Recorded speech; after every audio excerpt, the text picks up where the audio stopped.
Baik, pemirsa, Bapak Ibu, anak-anak Indonesia dimanapun Anda berada, senang sekali kita berjumpa kembali dalam Bincang Publik Penanganan COVID-19 yang disiarkan secara langsung dari Graha BNPB Jalan Pramuka, Jakarta. Saya Kiki Rizky Kasyafitri dari Tim Komunikasi Publik Gugus Tugas Percepatan Penanganan COVID-19.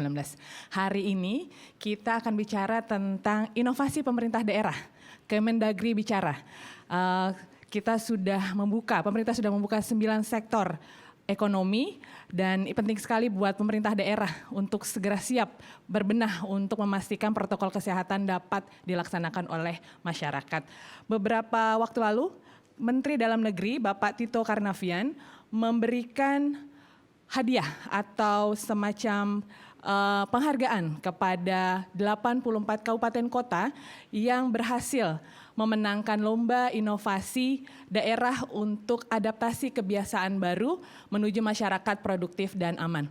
Dana yang diberikan cukup besar, 168 miliar, dan sempat menuai cukup banyak pembicaraan di masyarakat. Untuk itu sudah hadir bersama kita hari ini Dr. Syafrizal ZA-MSI, PLT Direktur Jenderal Bina Administrasi Kewilayahan Kementerian Dalam Negeri. Selamat pagi Pak. Terima kasih sudah berkenan hadir, silahkan dibuka maskernya. Nah, masih terkait dengan lomba yang diadakan oleh Kemendagri, satu daerah sangat menonjol karena berhasil merebut empat penghargaan langsung dalam lomba inovasi daerah ini. Sudah hadir juga bersama kita Muhammad Nur Arifin atau yang lebih dikenal dengan Caipin, Bupati Trenggalek. Selamat pagi, Assalamualaikum warahmatullahi wabarakatuh. Terima kasih sudah berkenan hadir. Saya ke Pak Syafrizal dulu. Ya, ini sebenarnya apa latar belakang dari dilakukannya lomba inovasi daerah ini? Dan kemudian dana yang diberikan itu sebenarnya penggunaannya untuk apa? Silakan Pak. Ya, terima kasih Mbak Kiki ya panggilannya ya, Mbak Kiki. Terima kasih juga Pak Arifin, akrabnya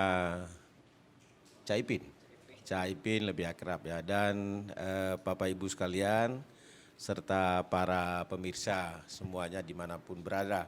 Semoga semua dalam keadaan sehat ya. Jadi lomba inovasi yang kita lakukan pada hakikatnya adalah prakondisi untuk menghadapi keadaan ya, kalau bahasa internasional dikatakan sebagai new normal, atau kalau di Indonesia disebut dengan tatanan baru ya. Karena setelah sekian lama kita fight dengan penurunan angka-angka, kemudian juga melakukan segenap upaya dari seluruh strategi yang sudah kita lakukan, maka kita nanti akan berada satu tahap di mana kita akan beradaptasi ya dengan keadaan hidup dalam masa pandemi. Nggak ada satu pihak pun yang berhasil atau mengeklaim ini akan berakhir itu kapan. Akhir tahun depan, akhir tahun depannya lagi ya. Kondisi ini akan berakhir jika hanya vaksin ditemukan. Kalau vaksin ditemukan masih butuh juga proses untuk untuk produksi, distribusi dan segala macamnya. Dan tentu pandemi COVID-19 ini tidak seperti pandemi-pandemi lainnya yang hanya menyerang bagian tertentu dunia, juga menyerang beberapa sektor, tapi sekarang seluruh dunia. Oleh karenanya distribusinya juga diperkirakan kalau nanti ditemukan vaksinnya itu juga akan tahunan. Oleh karenanya apa yang harus dilakukan? Kita harus tetap hidup. Kita tetap harus melakukan aktivitas, karena tanpa melakukan aktivitas juga akan melemahkan kemampuan kita untuk menangani COVID. Lomba inovasi ini adalah dalam rangka prakondisi. Bagaimana hidup normal dalam keadaan COVID-19. Tentu tidak sama normalnya dengan normal yang biasa. Jadi bukan kembali normal, tetapi normal dengan cara-cara baru. Oleh karenanya dibutuhkan gerakan yang masif, gerakan yang terstruktur, tersosialisasi baik, terdiseminasi baik, semua masyarakat mengetahuinya. Oleh karenanya kita minta kepada seluruh pemerintah daerah untuk melakukan lomba inovasi ini adalah cara saja. Bagaimana melibatkan seluruh pemerintahan daerah untuk memikirkan bersama-sama, gerakan bersama-sama dengan pemerintahan nasional untuk mensosialisasikan bagaimana hidup bersama-sama dengan COVID. Tentu kalau kita buat langkah biasa-biasa, maka kita tentu akan bekerja secara ya lamban atau hanya bagian-bagian tertentu. Tapi kalau gerakan ini bisa kita lakukan secara masif, harapan kita seluruh publik, seluruh masyarakat mengetahui apa yang sebaiknya dilakukan, apa yang sebaiknya jangan dilakukan. Baik. Demi apa? Keselamatan. Baik. Nah ini sudah dilakukan bulan lalu ya Pak, sudah diberikan juga hadiahnya, ada 168 miliar jumlah yang cukup besar. Ini bentuknya dana insentif daerah. Bisa dijelaskan sebenarnya ini dana apa dan kemudian bagaimana dana itu digunakan dan bagaimana diawaskan? Singkat saja Pak. Ya, dana ini dana negara, tentu bukan dana Bapak Mendagri dalam kapasitas secara pribadi. Ini dana termasuk golongan dana transfer daerah, yaitu dana insentif daerah. Dari sebelumnya juga sudah ada dana insentif daerah, hanya di masa pandemi ini dibuat satu kategori baru, yaitu kategori inovasi dalam memprakondisikan hidup dengan pandemi ini. Jadi anggaran DID ini sudah ada di bahagian keuangan di Kementerian Keuangan, tinggal disisihkan sedikit. Ya mungkin kalau bulat lihat angkanya besar 168 miliar. Tapi kalau dibagi 20-30 daerah kecil juga begitu ya. Dan digunakan oleh pemerintahan daerah. Ya nanti tanya Caimin kira-kira kalau dia sudah menang beberapa kategori gitu dapat uangnya mau dikemanakan. Harapan kami Kementerian Dalam Negeri tentu digunakan untuk lagi-lagi menolong masyarakat. Ya, kira-kira begitu. Nah saya langsung ke Caipin nih. Yang menang 4 penghargaan langsung dalam lomba inovasi daerah ini luar biasa sekali. Ini bupati termuda mungkin ya. Amin. Ya 28 tahun usianya. Bisa cerita bagaimana Trenggalek bisa berhasil memenangkan lomba ini? Saya percaya kita di masa krisis selalu ada opportunity. Dan waktu Pak Tito waktu itu mensosialisasikan, ada Bu Menteri, ada Kepala BNPB. Kemudian saya lihat ini wajah-wajah teman-teman kepala daerah. Kok banyak beberapa daerah yang datang kelihatannya sekdanya apa gitu. Saya langsung mikir ini kalau kita agak serius dikit terus ngumpulinnya tepat waktu aja, ini pasti dapat nomor. Tapi saya nggak expect kalau sampai dapat 4 kategori sekaligus terus totalnya dapat DID 10 miliar. Karena kita tahu Mbak semua daerah ini lagi kering, artinya ya kita realokasi, refocusing, terus kemudian awalnya kita realokasi ya dengan prediksi sampai Oktober, tetapi dengan semakin panjang seperti ini kita harus ngakalin dari mana lagi dapat duit gitu. Dan alhamdulillah kita bisa dapat. Jadi begitu setelah ketemu dengan Pak Tito di virtual, kita besoknya langsung kumpulkan semua OPD, kita minta untuk langsung susun timeline dan kita persis waktu itu ngumpulkannya, tetapi ketika kita persis ngumpulkannya ternyata diperpanjang 1 minggu lagi batasnya, sehingga mungkin itu yang membuat kita punya opportunity dikurasi terlebih dahulu oleh tim yang terdiri dari 14 kementerian dan lembaga. Dan alhamdulillah ketika kita tahu hasilnya, sektor pelayanan terpadu 1 pintu kita juara, kemudian sektor hotel, kemudian restoran, dan 1 sektor pariwisata untuk juara 3. Jadi ada 4 sektor yang dimenangkan sektor, ya. Ini ya. ditayangkan juga sekarang tentang bagaimana pasar begitu ya, inovasi di pasar, di restoran, kemudian di sektor wisata dan juga pelayanan. Nah bisa cerita sedikit proses produksi videonya sendiri seperti apa dan kemudian bagaimana video ini sekarang digunakan di Trenggalek? Ya jadi kita memang kumpulkan semua stakeholder. Jadi kalau di hotel, rumah makan, PHRI langsung kita kumpulkan. Saya bilang kalau kamu nggak ikut bantuin maka bisnismu akan lesu sampai nanti.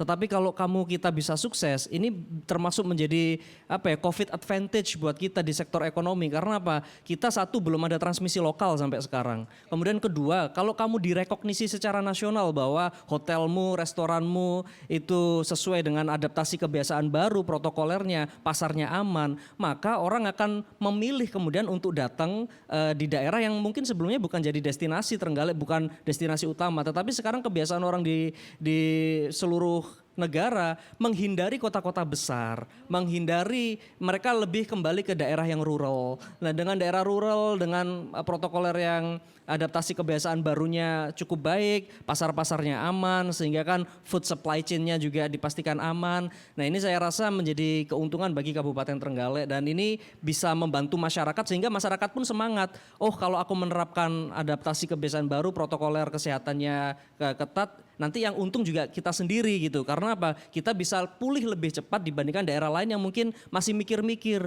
Mau buka pasar aja mikir-mikir, masih ada kasus positif. Kita alhamdulillah testing di semua klaster industri, testing di semua pasar secara berkala, belum ditemukan adanya terkonfirmasi positif. Semua yang ada saat ini tercatat 42 kasus dengan 20 kesembuhan dan tanpa ada kasus kematian, itu semua dari luar, transmisi dari luar. Jadi ini yang membuat teman-teman di Trenggalek akhirnya semangat. Dan nanti seperti kata Pak Safrizal, dikemanain nanti dananya. Kita memang kembalikan lagi salah satunya untuk menginsentifai masyarakat lagi. Nanti kita bikin perlombaan serupa di tingkat desa, karena desa mungkin punya pasar desa. Kalau kita bisa beresin pasar kabupatennya, tapi pasar desa itu lebih krusial lagi. Terus kemudian ada warung-warung yang di desa, kemudian nanti pengusaha resto. Jadi akan kita gunakan untuk menginsentif lagi sehingga agar agar ini menjadi movement, jadi gerakan. Jadi sebenarnya ide dari Pak Mendagri ya jangan disalah-salahin, katanya lagi nggak ada duit kok, duitnya digunakan buat lomba.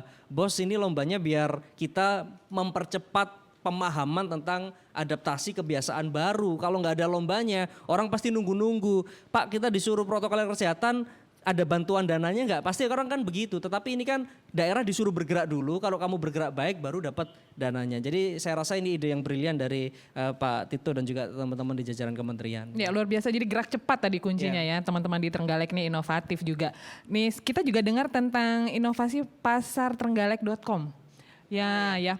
Boleh cerita sedikit ini bagaimana organisir para penjual di pasar dan juga membuat mekanisme sedemikian rupa agar protokol kesehatan dapat dilakukan dan risiko penularan dapat ditekan. Ya, jadi karena kita harus physical distancing, jaga jarak begitu, sehingga di dalam jaringan maupun di luar jaringan kita harus memastikan transaksi ini bisa berjalan. Nah, kemudian saya juga melihat peluang perbankan ini lagi sulit cari nasabah. Nah, nasabah yang sering belum digarap oleh bank-bank BUMN itu biasanya di pasar tradisional, karena biasanya mereka kena rentenir dan sebagainya.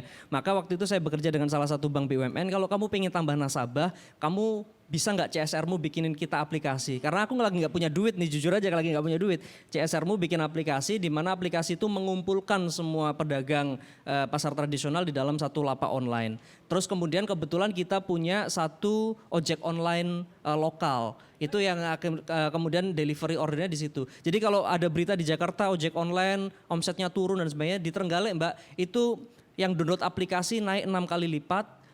Terus kemudian pendapatan mereka naik 3 kali lipat. Karena apa? Saya waktu itu bagi masker gratis, tetapi silakan kamu pesan lewat ojek online, tinggal ganti ongkos kirim. Akhirnya tersebar. Sehingga sebenarnya kuncinya adalah menemukan kepentingan setiap stakeholder itu ditemukan. Jadi bank butuh nasabah yang belum tergarap pasar butuh biar demand-nya naik, kita jualan juga secara online gitu.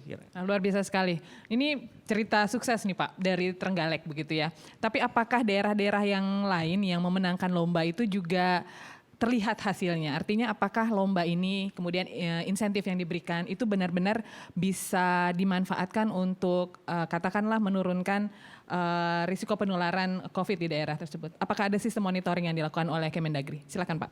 Ya, yang pertama lomba ini adalah prakondisi. Ini harus jelas dulu ya. Dalam rangka memberikan edukasi kepada masyarakat bagaimana hidup di zaman pandemi yang seperti ini ya. Kemudian memang ada tindak lanjutnya kepada pemerintah daerah diminta untuk meneruskan informasi atau video ini mengajarkan kepada masyarakatnya masing-masing kalau ingin selamat, tapi bukan hanya selamat dari COVID, tapi juga dari eksesnya sosial ekonomi, maka prosedur ini dilakukan dengan sebaik-baiknya.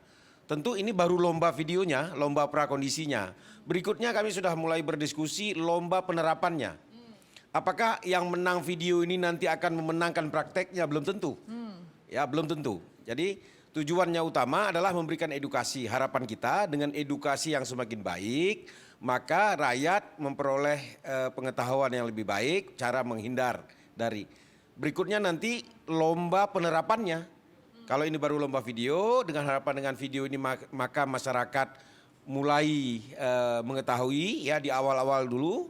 Nah, sekarang nanti bisa jadi di bulan September, Oktober kita akan menilai penerapannya. Tentu penerapan kita lihat dari angka-angka apakah Arnoldnya sudah turun, apakah tingkat kesiapan masyarakatnya sudah ada, pasar-pasar yang itu sudah berjalan. Nah, tentu lomba pelaksanaannya terpisah dengan lomba ini, memiliki dua hal yang berbeda seperti itu. Tapi dengan video ini apa yang kita harapkan seluruh masyarakat yang ada di Republik mengetahui sekarang adanya protokol kesehatan atau Jadi ini salah satu upaya untuk memastikan masyarakat paham tentang protokol kesehatan ya. Iya, kata kuncinya kan masyarakat mengetahui.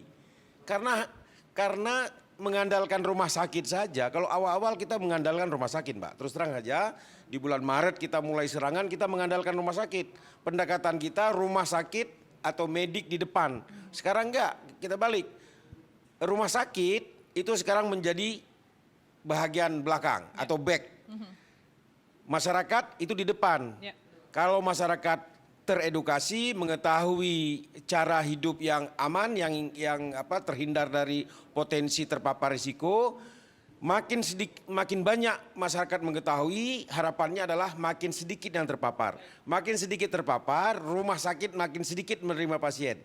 Jadi yang risiko-risiko yang tak dapat dihindarkan yang terkena. Artinya apa?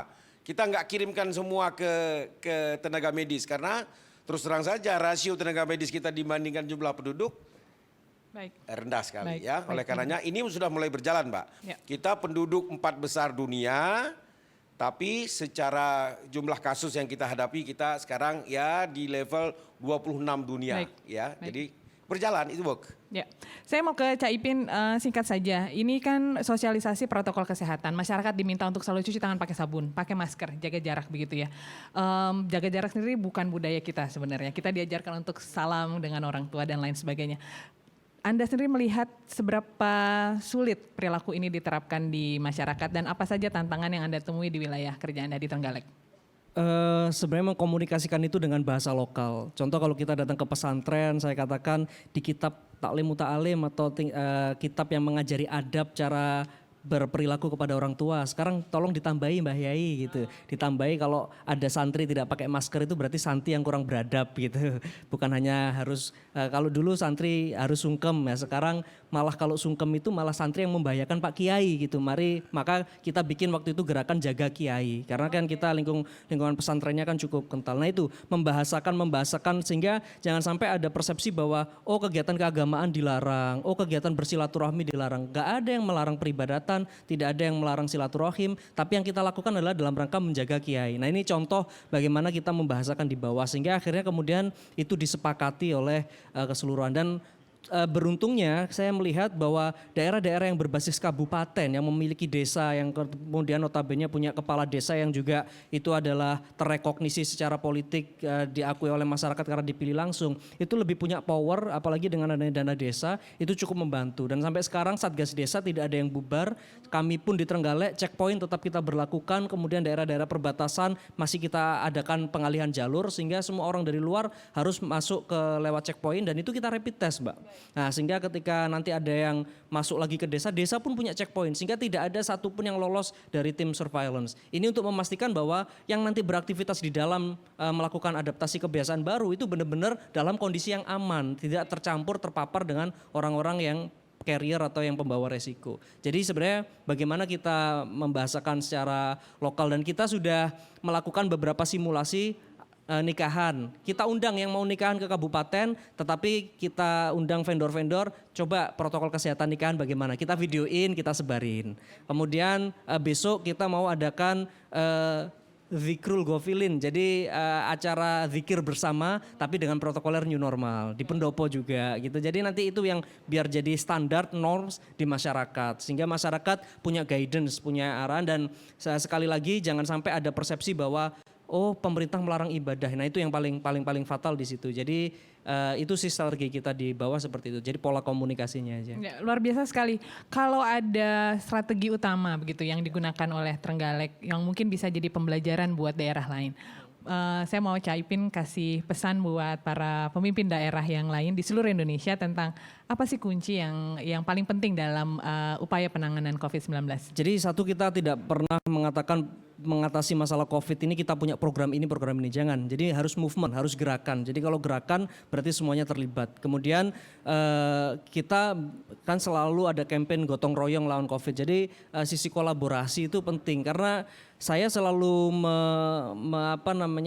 mengumpamakan bahwa kalau dulu kita perang lawan penjajah aja meskipun kita belum ada yang tentara semuanya ikut perang kok. Ini COVID ini juga perang loh. Kita dijarah secara ekonomi, biasanya dapat penghasilan sekarang nggak dapat penghasilan. Biasanya kamu sehat sekarang harus sakit. Jadi harus kita lawan ya. Lawannya dengan cara apa? Dengan kita jaga jarak, pakai masker, cuci tangan. Nah, itu sehingga orang lebih ngena gitu. Jadi kita ini bentuk perjuangan bersama gitu. Baik, jadi terima jangan cuma nunggu pemerintah action apa, tapi kita semua harus action juga. Baik, Pak Safrizal sebagai penutup pesan kepada para pemimpin daerah dan juga masyarakat singkat saja. Ya, peduli. Ya karena sesi yang lalu saya pernah katakan di sini juga bahwa kalau Anda tidak tahu, ya maka Anda dalam keadaan bahaya. Karena kalau Anda tidak tahu, Anda akan berpotensi terpapar jauh lebih besar. Kedua, kalau Anda tidak peduli, orang lain yang akan terpapar. Jadi harus tahu dan juga peduli. Oleh karenanya untuk tahu maka dibutuhkan sosialisasi yang masif, yang ketat. Oleh karenanya kami minta kepada kepala daerah juga untuk terus-menerus melakukan edukasi publik, mengontrol protokol-protokol, bukan hanya edukasi tapi juga mengontrol sambil terus menggerakkan ekonomi karena ekonomi yang lemah akan melemahkan juga semangat dalam rangka pemberantasan COVID. Kedua dalam rangka semangat peduli, maka orang lain bisa menjadi pahlawan bagi sesama. Jadi jangan tunggu aparatur pemerintah yang mengingatkan. Mari publik saling mengingatkan. Hei kawan, pakai maskermu. Karena kalau kamu nggak pakai masker, kamu nggak peduli, kamu membahayakan orang lain. Jika semua saling mengingatkan, maka kesuksesan kita dalam menghadapi hidup di masa pandemi ini akan jauh lebih sukses. Kepala daerah dituntut leadership, kepemimpinan, menggerakkan, mengajak berkolaborasi. Karena ini bukan perang sendirian. Ini adalah bersatu melawan COVID-19. Oleh karenanya, mari libatkan semua pihak untuk ikut berpartisipasi sehingga kita dalam keadaan COVID seperti ini kita tetap survive menjadi bangsa yang besar. Semoga kita semua dalam keadaan sehat. Baik, terima kasih. Dr. Safrizal, PLT Direktur Jenderal Bina Administrasi Kewilayahan Kementerian Dalam Negeri. Terima kasih atas waktunya. Kemudian Muhammad Nur Arifin Cak Ipin, Bupati Trenggalek. Terima kasih waktunya. Pemirsa, demikian perbincangan kita siang ini. Semoga bermanfaat, semoga menjadi pelajaran juga bagi para pemimpin daerah lainnya. Untuk dapat melakukan peran yang lebih besar lagi untuk dapat melakukan penanganan COVID-19 ini. Tadi saya catat beberapa poin penting yaitu inovasi, gerak cepat dan juga kerjasama dengan berbagai pihak. Jangan lupa cuci tangan pakai sabun, jaga jarak dan selalu pakai masker kalau keluar rumah. Indonesia kita bisa. Assalamualaikum warahmatullahi wabarakatuh. Waalaikumsalam warahmatullahi wabarakatuh.